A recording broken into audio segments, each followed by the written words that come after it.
Hey guys, how are you this lovely evening? The sun is about to go down, but I wanted to get a quick live in before I went about the rest of my day. So, I wanted to talk about the meaning of defunding and dismantling the police. Now, let me tell you, as you guys know, I've been an advocate for police reform, law enforcement reform, and I definitely believe that we need to reform law enforcement. I think that they have too much power and we need to just reel in some of that power. I think that they are at this point too aggressive. They're too aggressive when it comes to policing and law enforcement. So I am definitely um, pro reform for the police departments. However, when we start to talk about defunding and dismantling the police, I just have to really wonder if we are understanding exactly what we're saying. Do we understand what we're doing? Some things sound better than it actually really is, right? And in a time like this, where the police and law enforcement, they are pretty much public enemy or presented as public enemy number one at this point, it sounds good to say defund the police, defund the popos.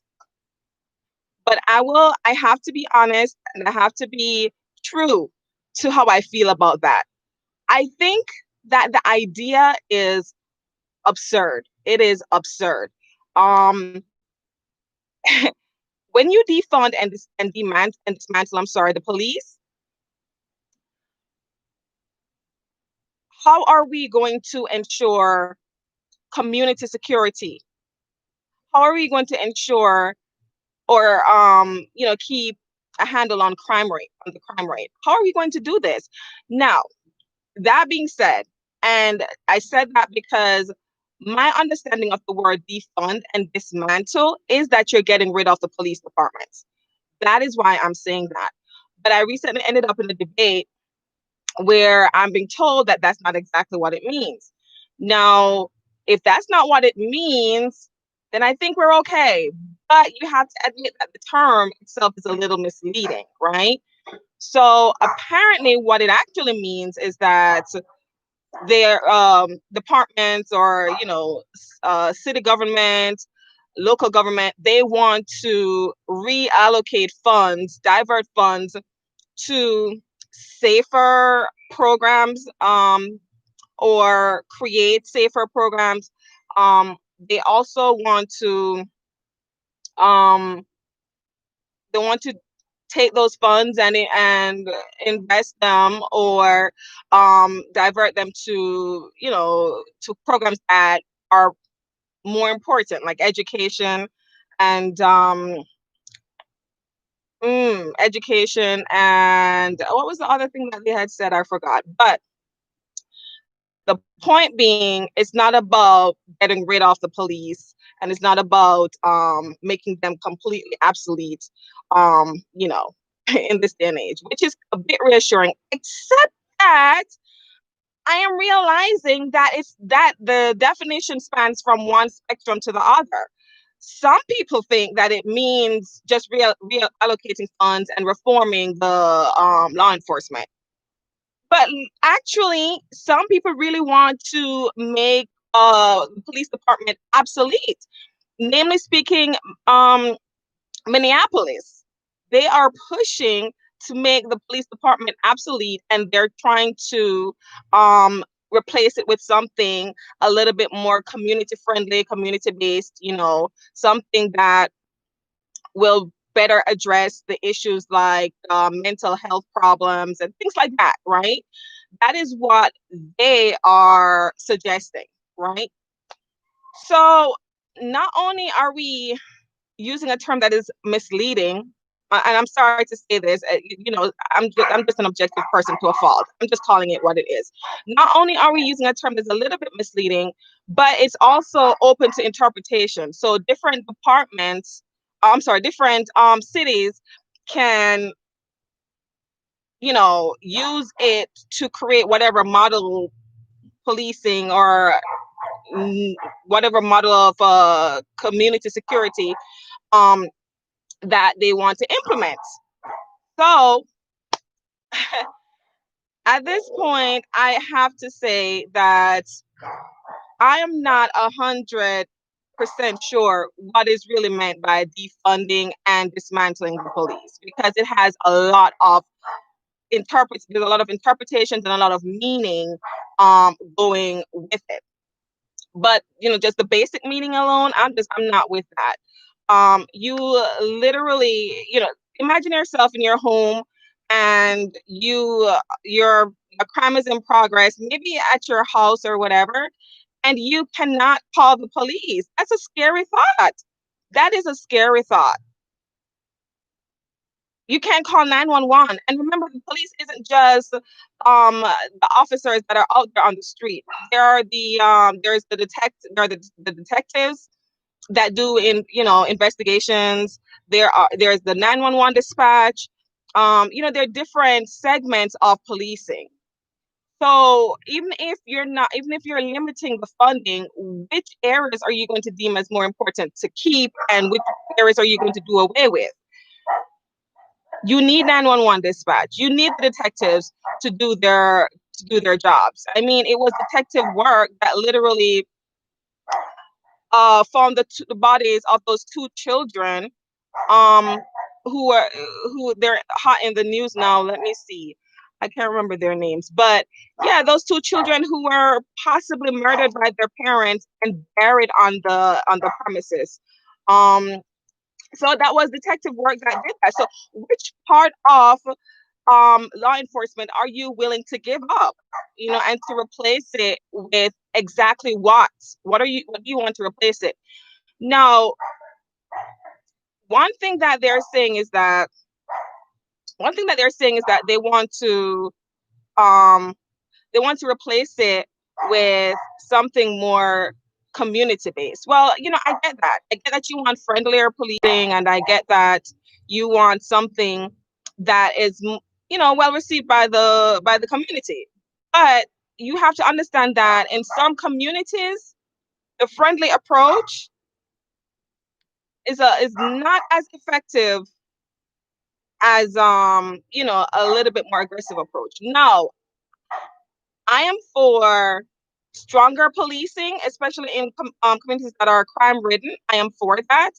I'm just not for, abuse of power.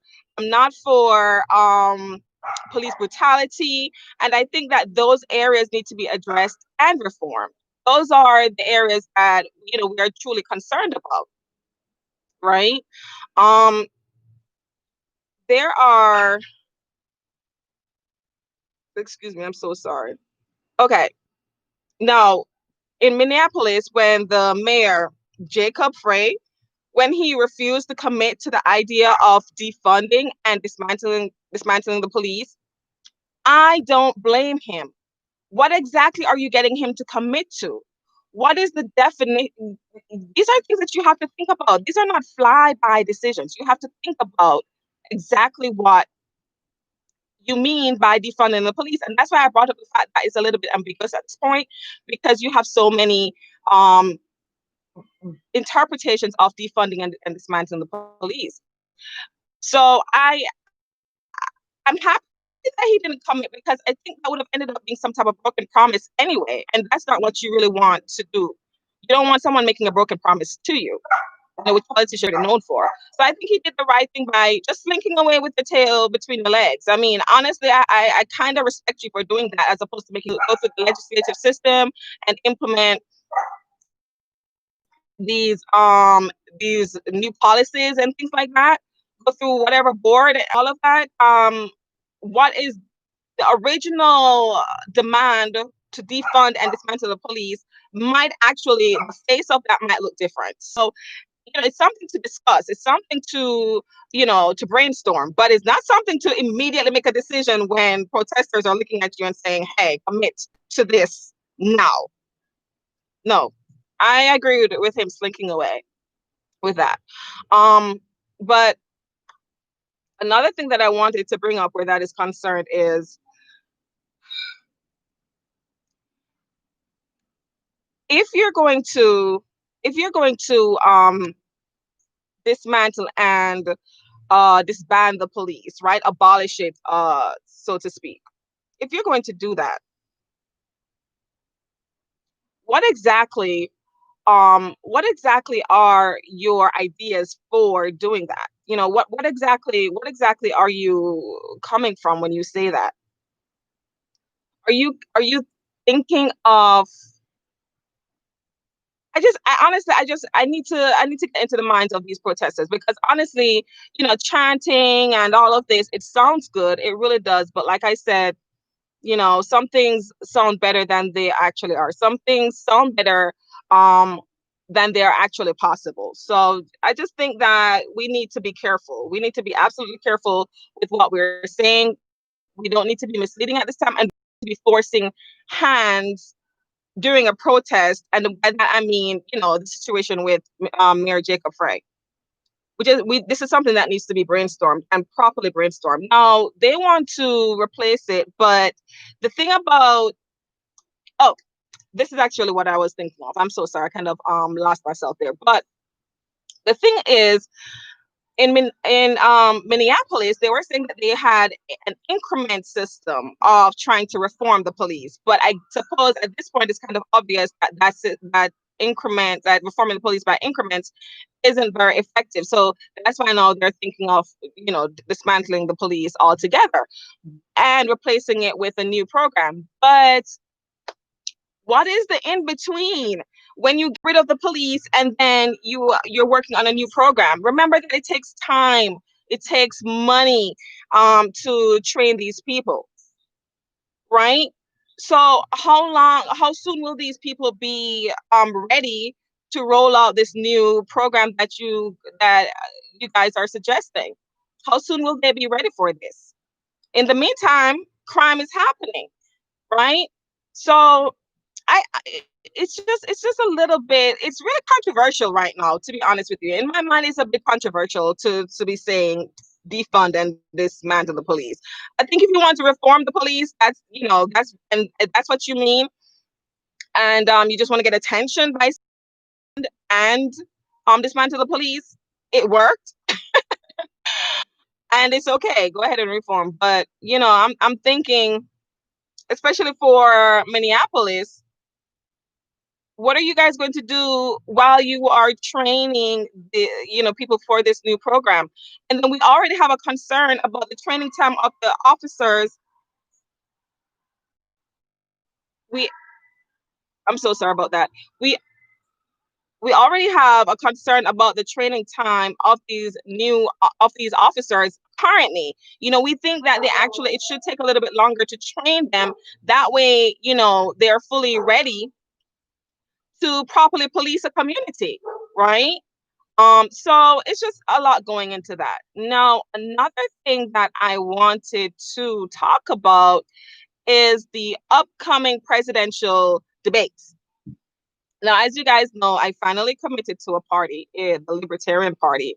I finally committed. I was like, um, oscillating between the Democratic Party and the Republican Party. I was like, which one is the better option?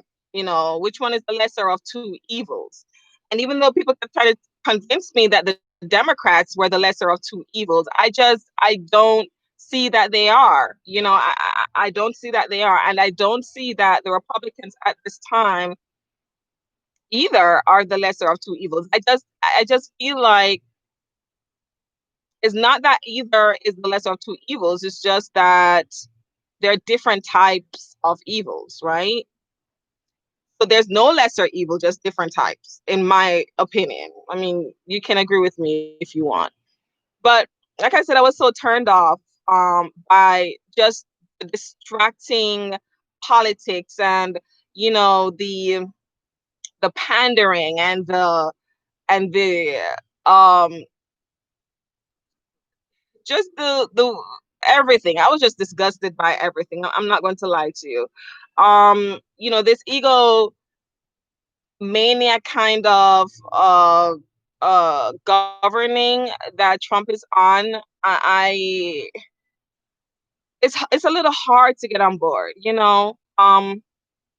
we all it's obvious that he's kind of an egomaniac. If you want to view it as a bad thing or a good thing, whatever, he doesn't back down, kind of a quality of a mm, well, how would you say that? I don't even want to say strong leader.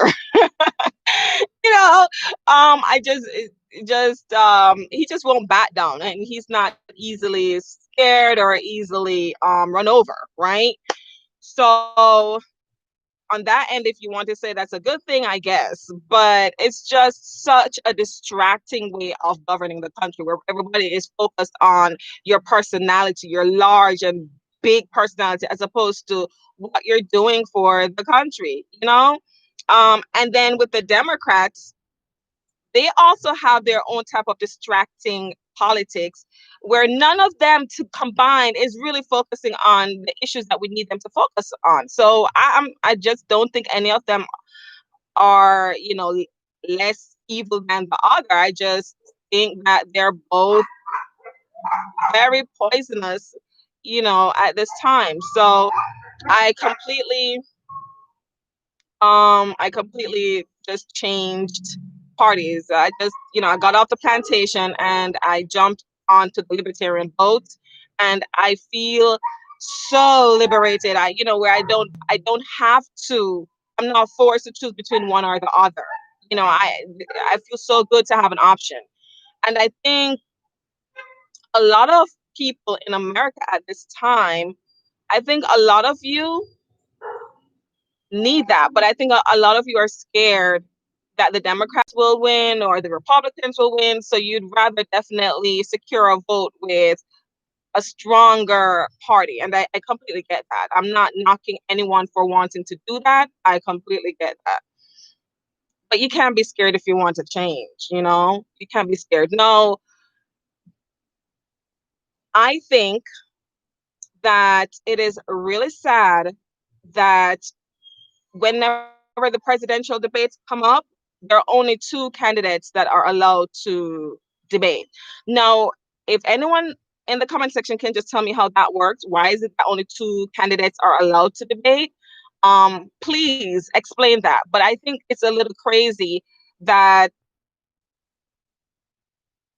only two candidates that represent the two-party system are allowed to present their ideas.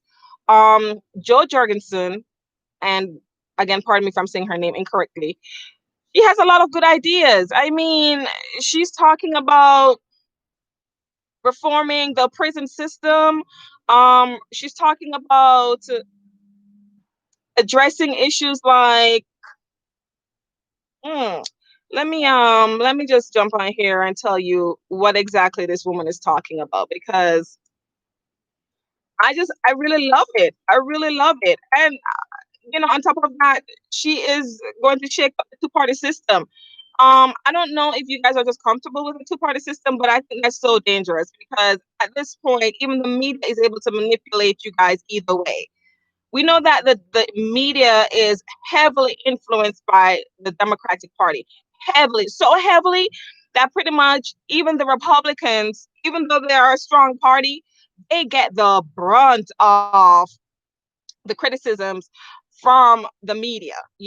Every time I look at the media, there's nothing positive. There's nothing positive I've ever heard them say about anything that Trump is doing. And I'm not saying that he's the greatest president ever. I'm just saying it can't all be bad. But the point is, I've not heard anything positive. And is it because he's doing nothing positive, or is it because the media is heavily influenced by the Democratic Party? I think we all know the truth to that, whether you want to agree with it or not. But, you know, with that being honestly, I think a problem, um, with that being a problem, they are going to limit your they're going to limit your opinion to the two-party system. And my thing is, I hear people saying things like, "Oh, you're just trying to, when you promote a third party, you're telling people to take away votes from the two strongest party." And I'm thinking that is the weirdest argument that I've ever heard. That you're encouraging people to say, "Yes, you are. What are you talking about? If you have a three-party system, one of them has to emerge as the winner. One of them has to emerge as the winner. It doesn't matter how many votes you take away from them. It doesn't matter. But at this point, limiting the people to only two candidates or two parties, that is, in my eyes, unconstitutional. I think it's unconstitutional. You're forcing them you're forcing the people, and you're influencing their vote to where they can only think of two parties. And to me, there's just something innately wrong with that. I don't know if anyone else thinks it, but I think there's something innately wrong with that. When I said I was so frustrated with both the Republicans and the Democrats, and I felt so lost because I was thinking, oh my gosh, do I really have to vote for one of these two? I don't want to. Or do I have to forfeit my right to vote? Is that what you're telling me? Until I saw someone actually say, no, there's a third option. And I'm thinking, oh my gosh, then why are we not hearing a lot about her? Only to find out that the media, to some extent, they are quelling her voice. The media, they're not necessarily talking about her too much because, of course, they're trying to present this thing where they don't want a third party taking away votes. But the point is, if you lose or win by 1%, if you lose or win by 2%, if you lose or win by um 20%, does it matter? It is going to be the people in the democracy that is going to choose who they really want. So I can't see it as taking away votes from the two strong parties. I just think you're giving the people more options. And that being said, I positively think that the media needs to talk a little bit more about Miss Jo Jorgensen, and they need to enter her in the presidential debates. We want to hear what her ideas are. We want to hear what she has to say. The worst that could happen is that she gets a few more followers. That's the worst that could happen. The best is that she can show the people that you don't have to subscribe to certain ideas that you don't want to, but simply because they are affiliated with a certain party, you feel like you have no choice to vote. You know, so I think they should definitely allow her to debate. They should allow her to debate. You know, um, this was kind of, I woke up and it was just on my heart, and I wanted to put my thoughts out there. So I didn't completely, have my notes together, but I wanted to just go down a line of things that Jo Jorgensen is pushing and what she is hoping to do if she becomes president, which, that's a long shot. It's a long shot. But I just want her to open up the eyes of the American people that you don't have to vote Democrat or Republican. I really want to open her eyes. I want her to open the eyes of the Americans like that.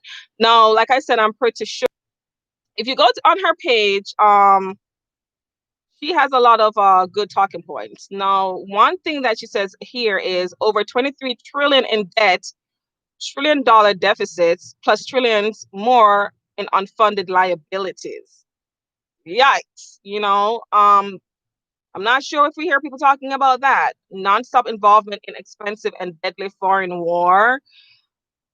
I think it was just last year that Trump, no, it was this year that Trump was involved in that issue with Iran, and then, but I'm not sure if it was. I think it was provoked.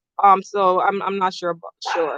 Skyrocketing healthcare costs, the highest imprisonment rate in the world, even higher among racial minorities and poor. You know that that part sticks out the strongest to me. I'm really concerned about the prison system. It definitely needs a reform, and it goes hand in hand with law enforcement reform as well.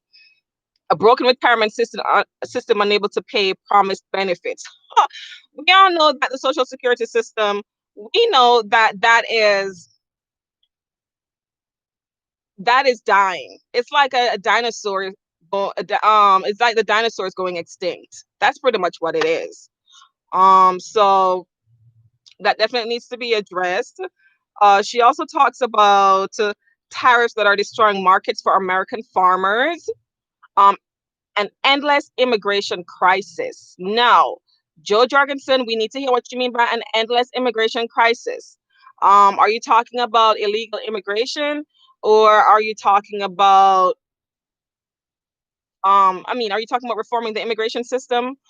Don't just mention it and then, just because it's a good talking point. We need to know what your stance is on that. A lot of people at this point are concerned about kids being detained in cages, apparently, because their parents are undocumented, things like that. A lot of people are concerned about that.